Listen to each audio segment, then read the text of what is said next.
Spencer Kanoki, and this is Full FAQ, a show where I take the internet's most burning questions and give you an answer that'll make you the smartest person at your next Martian convention. On today's episode, Red Planet Real Estate Crisis. Let's talk about the future, and I don't mean like, what'll be trending on TikTok in the next 6 months. I mean the real future, the one where humanity packs its bags, loads up some very big rockets, and moves to Mars to build a full-fledged city, because apparently there's nothing left to build here on Earth. Now, you probably heard this idea tossed around, usually by billionaire tech CEOs who think they're basically sci-fi visionaries, and sure, it sounds awesome in theory. Yeah, I'll just go buy a habitation dome on Mars, have some laser Martian nachos, and watch double sunsets on my porch. But here's a thing that's been nagging at everyone. Can we actually do this? Can we actually really build a functioning city on Mars? Or is this just some wishful thinking wrapped in a spacesuit? The answer is complicated and way weirder than you'd expect.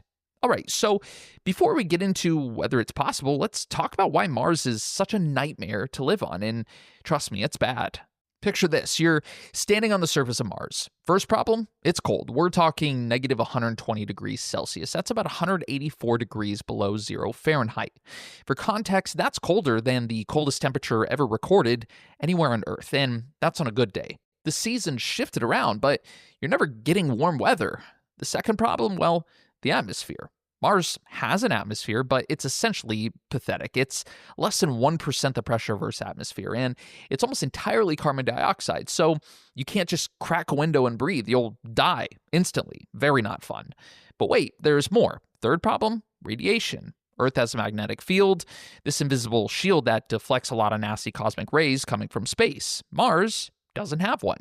After 4 billion years of bombardment with radiation from the sun and outer space, Mars is basically a giant radiation zone. We're talking levels that could damage your DNA if you're exposed long term. So, to recap, Mars is frozen, has no breathable air, and wants to kill you with radiation. And yet, somehow, scientists are like, yeah, we can totally build a city there, no problem.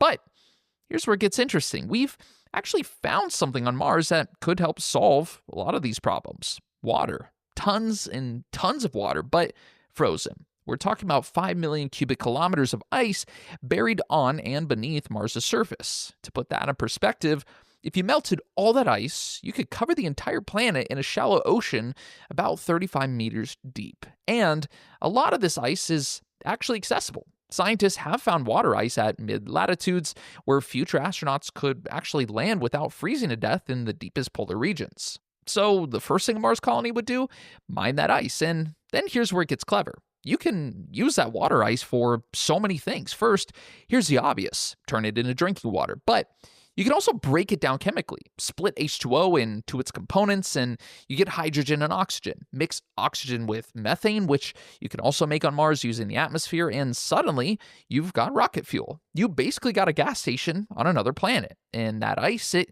can be used as a building material. This is brand new research, but scientists just figured out that you can compress Martian ice into structures that are incredibly well insulated. A few meters of ice can raise the internal temperature of a habitat from negative 120 degrees to around negative 20 degrees. That's still freezing, but it is workable. It's basically like living in a really fancy freezer that's just cold enough to keep your food fresh, but not so cold that your eyeballs freeze. Okay, so we've got water, we've got building materials, and we can make fuel. But how do we actually construct this thing? Enter robots and 3D printing. NASA and private companies are already testing 3D printed habitats right here on Earth. There's literally a 1,700 square foot simulated Martian habitat called Mars Dune Alpha at NASA's Johnson Space Center that was completed by 3D printing. It's got crew quarters, workstations, and a common lounge area. The idea is that you'd send a bunch of robotic equipment to Mars first, along with the materials you need.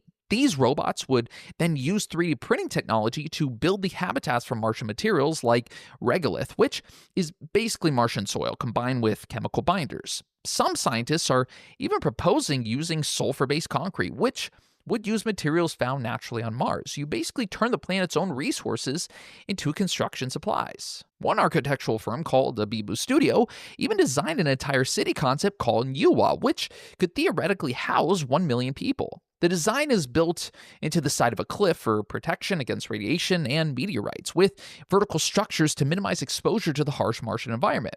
They've got sections for growing food, recycling water and air, and all the stuff needed for a self-sustaining civilization. But here's a plot twist that nobody talks about: food.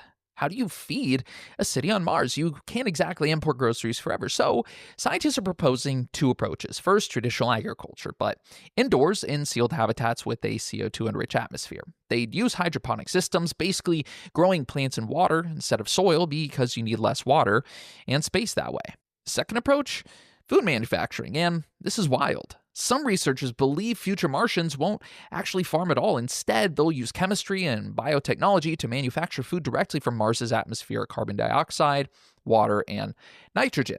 You could basically brew food using microbes. Yeah, you'd be eating specifically engineered bacteria, but it would be efficient as heck. Welcome to the future of dining. Then there's the air. Mars's atmosphere is carbon dioxide, and that's actually useful. You can extract CO2 from the atmosphere and split it into oxygen for breathing and carbon for fueling chemicals. The nitrogen that's also in Mars's atmosphere, you can harvest that too. So within a decade or two of habitation, you could theoretically have equipment running that's literally mining the air to keep humans alive. Now, the million-dollar question, and I mean actually million-dollar question, because this is going to cost hundreds of billions. When can we actually do this? Here's what the timeline looks like right now. SpaceX's Elon Musk originally said we'd have crewed missions to Mars around 2025. Then it was 2029. Then 2030. Most recently, he's talking about uncrewed missions starting in 2028, with the first crewed mission in 2030. And then, if it all goes well, SpaceX is planning to scale up dramatically. We're talking 100 Starships during the 2030 to 2031 launch window, and possibly 500 or more by 2033. But, and this is a big but, that's just getting there and setting up initial infrastructure. These first missions would be about testing, building robots, establishing a base, and figuring out survival systems. We're not talking about a thriving city at that point. We're talking about an extremely challenging research outpost with a handful of people. NASA has its own timeline, looking at manned missions to Mars sometime in the 2030s or early 2040s. So the best case scenario, you might have humans walking around on Mars in the 2030s. A functioning, self-sustaining city with thousands of residents, well, that's decades away. We're talking 2050s or even 2070s before you could realistically support a population that doesn't need constant resupply from Earth. So here's a real answer to the original question. Can we build a city on Mars? Technically, yes. The physics works. We have the technology, or we're very close to having it. We know how to extract water, manufacture air, produce fuel, grow food, and build structures. The barriers aren't scientific anymore. They're engineering, financial, and logistical. But will we build a thriving city with thousands of residents who are completely independent from Earth? That's the part nobody wants to admit. It's going to take way longer than the billionaires are promising. It'll cost trillions of dollars across decades, and it's going to require solving a bunch of problems that we haven't even fully thought through yet. Like, what happens psychologically when you're stuck in a sealed habitat for 2 years straight? Or how do you handle medical emergencies 100 million miles away from Earth's hospitals? The real answer is Mars isn't impossible. It's just really, really hard and really, really expensive. But humans have always been weirdly good at doing hard things when we decide they're important enough. So, will we build a city on Mars? Probably, eventually. But that space mansion you've been dreaming about, you might want to get on a waiting list that's going to take, about 50 years to clear. Thank you so much for listening to Fool's FAQ. Feel free to leave a 5-star rating wherever you get your podcasts, as it also helps new listeners discover the show. For more fascinating answers to your burning questions, subscribe wherever you get your podcasts, and always stay curious.